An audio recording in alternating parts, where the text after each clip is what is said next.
கணக்கின்படி அவர்கள், தேவகவுடா ஐயா அவர்கள், ஐகே குஜ்ரால் அவர்கள், அடல் பிகாரி வாஜ்பேயி ஐயா அவர்கள் 8 பிரதம மந்திரி கிட்ட நேரடியாக வேலை பார்த்த ஒரு அனுபவம். கற்ற கல்வியெல்லாம் இந்த மண்ணிலிருந்து ஆரம்பித்து சென்ட் ஜோசப் கல்லூரி திருச்சி, அதன் பிறகு சென்னையில், அதன் பிறகு இன்னைக்கு நாம் நம்முடைய கோகுல் அவர்கள் இளைய மனிதராக எங்கள் டாக்டர் வந்திருக்கிறாங்க ஐஎஸ்ஆர்ஓவிலிருந்து. அன்னைக்கு முதலாக 40 ஆண்டுகளுக்கு முன்பு, 41 ஆண்டுகளுக்கு முன்பு நம்முடைய சோதனை ஓட்டத்தில் ஃபஸ்ட்டு சேட்டலைட்டை நம்ம லான்ச் பண்ணும்பொழுது இட் வாஸ் அ ஃபெயிலியர். அன்னைக்கு கலாம் ஐயா தன்னுடைய புத்தகத்தில் எழுதுகிறாரு, இது ஃபெயில் ஆயிடுச்சு, நாம் போய் ப்ரெஸ் முன்னாடி நம்மளை டிஃபெண்ட் பண்ணணும் அப்படின்னு நினைக்கும் பொழுது, அன்னைக்கு அவருக்கு தலைவராக இருந்த விக்ரம் சாராபாய் அவர்கள் முன்னாடி வந்து பொறுப்பையெல்லாம் தாயை ஏற்றுக்கிறார். இந்த ஃபெயிலியருக்கு நான் தான் காரணம், இந்த டீம் கடுமையாக உழைப்பார்கள், நீங்கள் வேகமாக வெற்றியை பார்ப்பீங்கன்னு. ஒரு ஆண்டு கழித்து 40 ஆண்டுகளுக்கு முன்பு, இன்னையிலிருந்து 40 ஆண்டுகளுக்கு முன்பு 2026 இருக்கும், 40 years பிஃபோர், அடுத்த சோதனை ஓட்டம் வெற்றியாக வந்த பொழுது அன்னைக்கு கலாம் ஐயா முன்னாடி போய் இருக்கல, பின்னாடி வந்து தன்னுடைய டீம்மேட்டை முன்னாடி புஷ் பண்ணாங்க. ISRO has got a great culture. It is built by some of the finest stalwarts of this country who have sacrificed their life for the growth of our missile systems, for the growth of our civilian usage. இன்னைக்கு நாம் பார்க்கும் பொழுது சில நாட்களுக்கு முன்பு ஒரு தனியார் நிறுவனம், ஸ்கை ரூட்ஸ் என்கின்ற ஒரு தனியார் நிறுவனம், ஃபார்மர் ISRO விஞ்ஞானிகள், இன்னைக்கு பிரைவேட்டாக நம்மால் ஒரு ஸ்பேஸ் ஃப்ளைட் லான்ச் பண்ண முடியும், அந்த அளவுக்கு 40 ஆண்டுகளில் நம்முடைய ஸ்பேஸினுடைய அந்த பயணம் இருக்குது. அதற்கெல்லாம் விதை போட்ட முன்னோடிகளில் டாக்டர் APJ அப்துல் கலாம் ஐயா அவர்கள் மிக மிக முக்கியமானவர். அந்த பயணத்தில் நீங்கள்லாம் வர்றீங்க. The whole idea of this Ignite India 2026, the whole program is to inspire young minds so that you will help our country to become a technologically advanced nation. Kalam ஐயா அவர்கள் தன்னுடைய ஒரு பிரதமர்கிட்டையும் அனுபவத்தை பல இடத்துல பேசியிருக்காங்க. இந்திரா காந்தி அம்மா அவர்கள், when she was the prime minister of our country, that point of time Kalam Ayya was the director of Defence Research Development Organization, DRDL, Defence Research Development Laboratory in Hyderabad. 1983 madam Indira Gandhi அவங்க DRDL ரிவ்யூக்கு வர்றாங்க. அப்போ அவங்க கலாம் அவங்ககிட்ட கேட்டது ஒன்று மட்டும்தான். Conference ஹாலில் ஒரு ப்ரெசன்டேஷன் நடந்துட்டு இருக்கு. Madam Indira Gandhi requested doctor Kalam ஐயா, when will we have a missile that is capable of reaching this point ன்னு ஒரு வேர்ல்டு மேப்பை தொட்டு காட்டுறாங்க. அப்போ இந்தியாவுக்கும் அந்த பாயிண்ட்டுக்கும் 5000 kilometers. So madam Indira Gandhi gave the vision and imprint to doctor APJ ஐயா அவர்கள், we need a missile system that is capable of traveling 5000 kilometers in the year 1983. அதை கலாம் ஐயா அவர்கள் பல இடத்துல சொல்கிறாங்க. Because madam Indira Gandhi had that kind of a vision that India should have a self-sustaining mechanism to develop our own missile. Rajiv Gandhi அவர், the next prime minister 1985, Rajiv Gandhi அவர்கள், whenever he met Kalamji, the only thing he asked him is, what will be the cost of a minimum nuclear deterrent? பக்கத்தில் சைனாவாக இருக்கலாம், பாகிஸ்தானாக இருக்கலாம், ஃபியூச்சரில் if they have missile, to have a minimum nuclear deterrent, what should we do? இன்னைக்கு நம்ம வச்சிருக்கக்கூடிய nuclear deterrent என்ன mechanism இருக்கு, SOP இருக்கோ, everything is written by Dr. APJ Abdul Kalam ஐயா அவர்கள். In 1985 he gave an initial blueprint to then Prime Minister Rajiv Gandhi ji. He said we need roughly 100 missiles and warheads. He said in 7 years we can achieve a minimum nuclear deterrent. And he said we might need about 7,000 crore. In 1985 Dr. APJ Abdul Kalam Ayya told Rajiv Gandhi avargal as a Prime Minister, we need 7,000 crore as a country to create this minimum nuclear deterrent. 1989 to 1991, very tough time in Indian politics, government falling, new government coming. Ayya VP Singh avargal, Chandrasekhar avargal were leading the governments then. Even then Dr. Kalam Ayya was part of the core group advising the prime ministers. Even when political instability was there, it is leaders like them advising prime ministers to look at the future and not to sacrifice our missile program. 1990s Kalam Ayya became the secretary DRDO. He also became the chief scientific advisor to the defense minister. So on the time la pathina Kalam Ayya moved from a technology guy to a strategic actor. இன்னைக்கு நம்ம நிறைய doctor APJ Abdul Kalam ஐயாவை பற்றி பேசும்பொழுது வாழ்க்கையில் ஒரு பாட்டை பேசுகிறோம். But this is a person who has transcended the whole spectrum. Starting as a technology person, he became a strategic actor, advising the Prime Minister of this country how to take the country's technological advancements forward. When P.V. Narasimha Rao ji was the Prime Minister of this country, he called APJ Abdul Kalam Ayya along with 2 other scientists. He said, can we build a T3 readiness? T3 readiness is the moment a Prime Minister tells the DRDO or the scientist, in 3 days we have to do a nuclear test, can we do that? T3 readiness.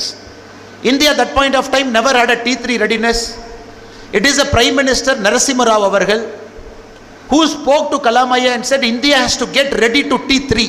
நீங்க பாருங்க, எங்க இருந்து இந்திரா காந்தி அம்மா, அதன் பிறகு ராஜீவ் காந்தி அவர்கள், அதன் பிறகு விபி சிங், சந்திரசேகர் அவர்கள், நீங்க ஒரு டிரான்ஸ்ஃபர்மேஷனை பார்த்துட்டே வாங்க. நரசிம்மராவ் ஐயா வரும் பொழுது it is Kalamji in his multiple position, advisor, secretary.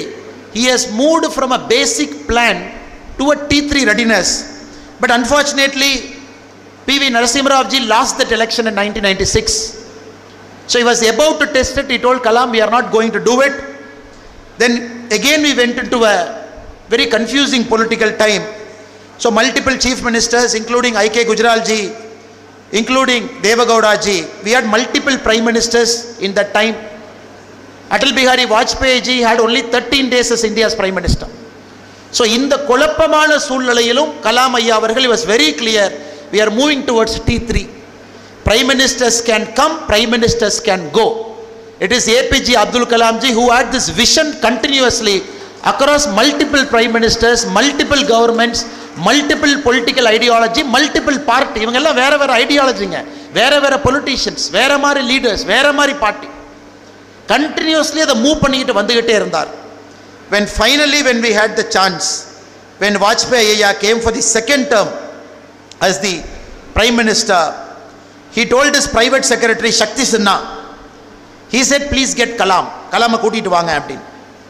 That point of time they took about 6 hours to trace Kalam Ayya because he was somewhere roaming in northeast India. Finally Kalam Ayyaவை பிடிச்சி கூட்டிட்டு வர்றாங்க. When he came and met Atal Bihari Vajpayee ji, Vajpayee அவங்க ஒன்று தான் சொல்றாங்க, பட்டாக்கா சோர்னா ஹே அப்படிங்கிறார். தீபாவளி பட்டாசை வெடிக்கணும், தயார் பண்ணுங்க அப்படிங்கிறார். பட்டாக்கா சோர்னா ஹே அப்படின்னு கலாம் ஐயா. அதனால் இது சாதாரணமாக நம்ம கலாம் ஐயாவை நினைக்கக்கூடாதுங்க.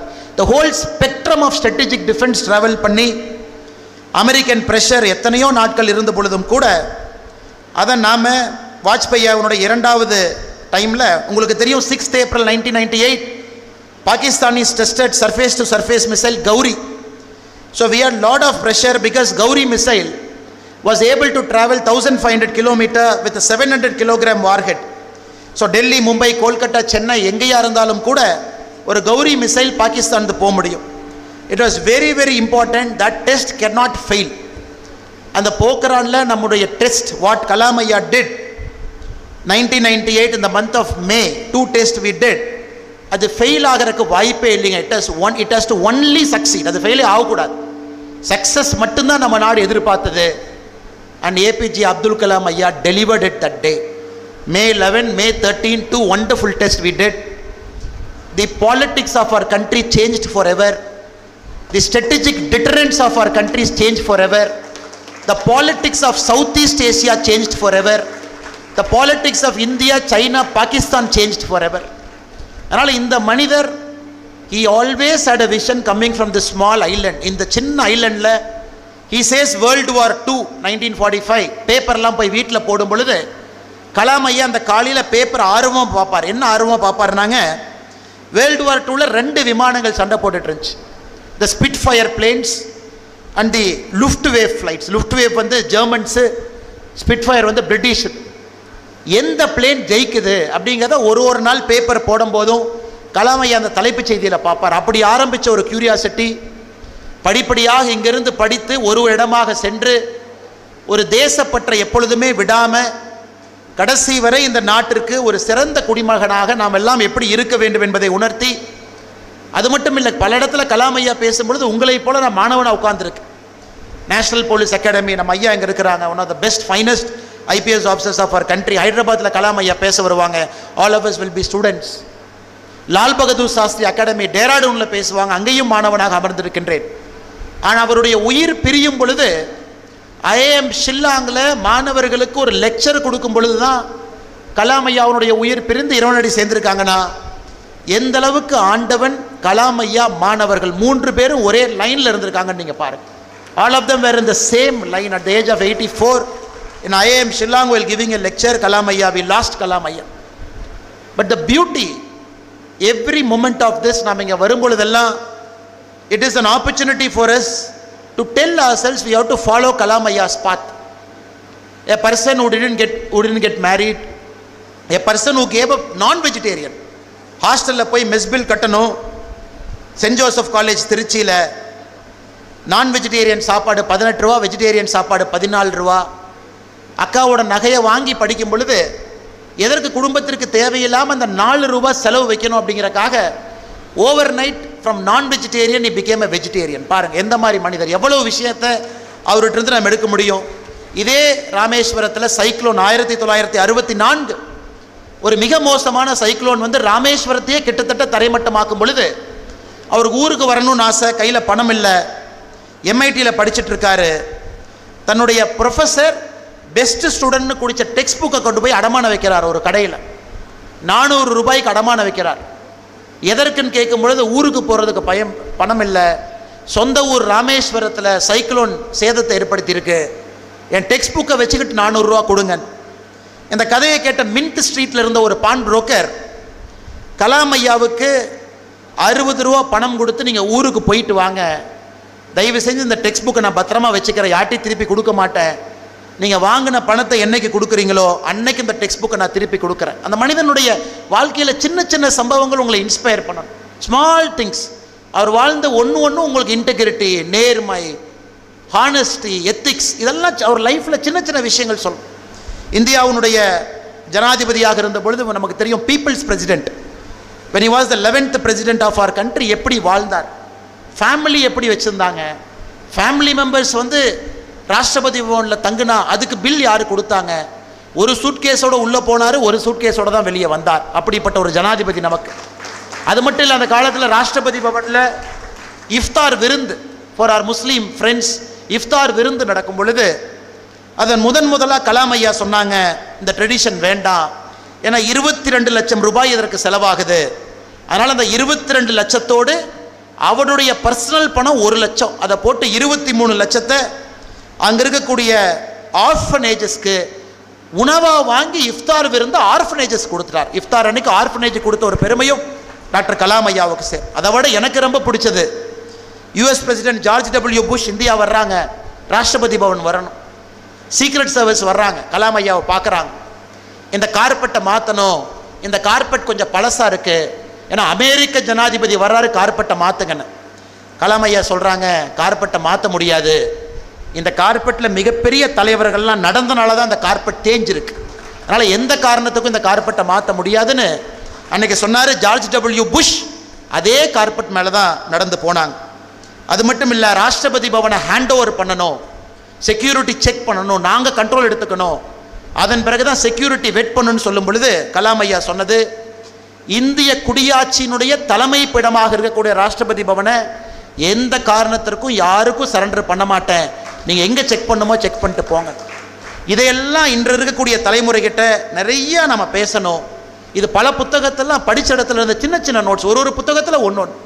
கலாம் ஐயாவுடைய விங்ஸ் ஆஃப் ஃபயர் நிறைய எழுதியிருக்காரு, இக்னைட்டட் மைண்ட்ஸில் நிறைய எழுதியிருக்காரு.